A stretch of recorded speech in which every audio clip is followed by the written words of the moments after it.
దేశ భాషలందు తెలుగు లెస్స. మన భాషని మనం సరిగా నేర్చుకొని పరభాషని సొంతం చేసుకోవడం చాలా మంచిదని నా అభిప్రాయం.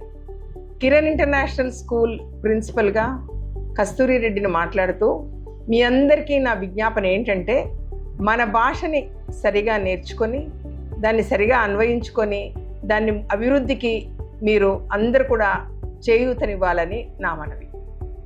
ఈరోజు మనం తెలుగు భాషా దినోత్సవాన్ని జరుపుకుంటున్నాము అంటే అది గిడుగు రామ్మూర్తి గారు ఈరోజు పుట్టినరోజుగా ఆయన చేసిన కృషిని మనం గుర్తు చేసుకుంటూ తెలుగు భాషని, తర్వాత తెలుగు సంస్కర్తగా, విద్యావేత్తగా, స్వాతంత్ర సమర యోధుడుగా ఎన్నో రకాలుగా ఆయన కృషి చేసి మరి తెలుగు భాష పట్ల ఆయనకున్న మక్కువను అందరికీ తెలియజేస్తూ ఆయన చేసిన కృషిని బట్టి ఈరోజు మనం ఈ గొప్ప పండుగను చేసుకుంటున్నాం. అంటే ఈరోజు తెలుగు భాషా దినోత్సవం చేసుకుంటున్నాం కాబట్టి ఈ ఒక్క రోజుతోనే అయిపోతుంది, తెలుగు భాషను గురించి ఒక్కరోజు మాట్లాడితే సరిపోతుంది అని మీరు అనుకుంటున్నారేమో, అది మాత్రం చాలా తప్పు. గిడుగు రామ్మూర్తి గారు 1848వ సంవత్సరము ఆగస్టు 29న జన్మించారు. ఆ రోజు నుంచి ఈ రోజు వరకు కూడా ఆయన పేరు చిరస్మరణీయంగా ఉంది. ఎందుకంటే ఆయన చేసిన కృషి అటువంటిది. కానీ దానికంటే ముందు కూడా మన తెలుగు భాష, దాని ఆవిర్భావం, దాని యొక్క ప్రాముఖ్యత మనకి 14వ శతాబ్ది నుండే దివసీమలో పుట్టినటువంటి దైవజ్ఞ సూర్యాసూరి గారు ఎంతో కృషి చేసి వారు ఒక సంకలనం రాశారు. శ్రీ రామకృష్ణ విలోప కావ్యం అనే కావ్యాన్ని రాస్తూ ఆయన ఎన్నో గొప్ప పద్యాలను సమకూర్చారు. అందులో నుంచి ఒక పద్యాన్ని నేను మీ ముందు ఉంచుతాను. అది నేను సొంతంగా చెప్పలేను కాబట్టి ఈరోజు మామూలుగా నేను మాట్లాడితే ఎప్పుడు కూడా పుస్తకం కానీ పేపర్ కానీ నేను రెఫర్ చేయను. కానీ ఈరోజు ఒక తెలుగు పండితుని పాండిత్యాన్ని మీ ముందు ఉంచాలి అంటే తప్పకుండా ఆయన రాసిన రాతని సరిగా మీ ముందు పెట్టాలి, లేకపోతే అది నాకు తప్పవుతుంది. కాబట్టి మీరు దయచేసి అందరూ శ్రద్ధగా వినాలని కోరుతున్నాను. దైవజ్ఞ సూర్యసూరి గారు శ్రీ రామకృష్ణ విలాప కావ్యంలో ఈ పద్యాన్ని సమకూర్చారు. తంభూసుతా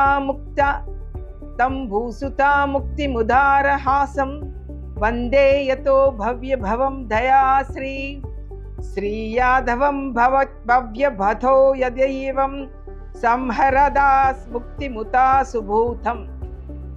ఈ కావ్యాన్ని మళ్ళీ ఒకసారి మీ ముందు ఉంచుతాను.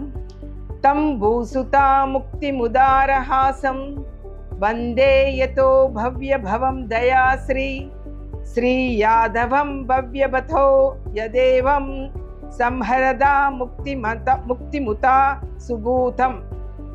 ఇది ఈ కావ్యం. మీరు ఈ కావ్యాన్ని గమనించినట్టయితే అది ముందు నుండి చివరి దాకా, చివరి నుండి ముందు వరకు ఎటు వెళ్ళినా కూడా అక్షరమాల ఒకేలాగా ఉంటుంది. ఏ రకంగా చదివినా దాని అర్థం ఒకటే. కానీ అదొక్కటే కాదు, దాన్ని ఎడమ నుండి కుడివైపుకు చదివితే శ్రీ రామకృష్ణుల వారి గురించి, మరి కుడి నుండి ఎడమ వైపు చదివితే శ్రీకృష్ణుల గురించి వారు వివరిస్తారు. ఎప్పుడైతే మనం ఎడమ నుండి కుడివైపు చదువుతామో అప్పుడు ఏమని అంటారంటే ఆయన ఈ పద్యంలో, ఈ లోకంలో సీతాదేవిని రక్షించడానికి, తర్వాత రాముల వారిగా అవతరించి మీరు ఎన్నో రకాల యజ్ఞపాదులు చేసి ఈ రామరాజ్యాన్ని స్థాపించి మరి మనోహరమైన రూపాన్ని మీరు ధరించుకొని తర్వాత దయాగుణాన్ని మీరు స్థాపించి వెళ్ళినటువంటి రాముల వారికి నా నమస్కారాలు అని చెప్తారు. అదే శ్రీకృష్ణ వారి గురించి చెప్పినప్పుడు, అంటే కుడి నుండి ఎడమ వైపుకి చెప్పినప్పుడు ఆయన అంటారు, శ్రీకృష్ణ భగవానుడిగా మీరు అవతరించి యాదవ కులంలో గొప్ప యాదవుడిగా మీరు జన్మించారు. మరి జన్మించి దానవులను సంహరించారు. తర్వాత సూర్యచంద్రులకు కూడా మీరు ప్రతిష్టగా నిలిచారు. అలాగే ఎన్నో మంచి కార్యాలను చేస్తూ కృష్ణుడిగా మీరు అవతరించి మీరు గొప్ప సామ్రాజ్యాన్ని మీరు సృష్టించారు. కాబట్టి నేను మీకు కృష్ణుల వారికి మీకు నమస్కారాలు తెలుపుతున్నాను అంటారు.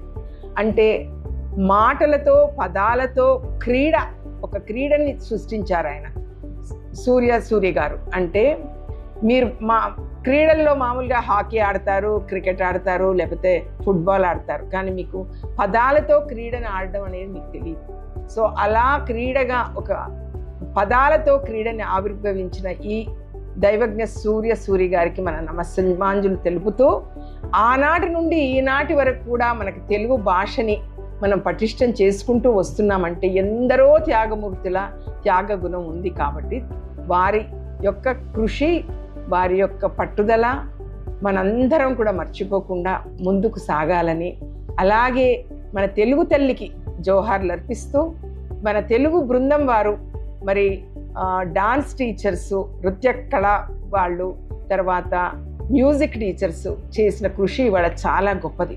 ఎందుకంటే మనం మరుగుపడుతున్న సామెతల్ని, మరుగుపడుతున్న ఎన్నో కళల్ని, తెలుగులో ఉన్న కళల్ని బయటికి వెలికి తీసి పిల్లలకి పదాలే సరిగా పలకరాని పిల్లలతో సరి అయిన పదాల ఉచ్చారణతో మంచి కార్యక్రమాన్ని మన ముందు ఉంచి ప్రేక్షకుల కరతాళ దండలను అందుకుని ఈరోజు మనం ఈ తెలుగు భాషా దినోత్సవాన్ని జరుపుకుంటున్నామంటే చాలా గొప్ప విషయం, విశేషం.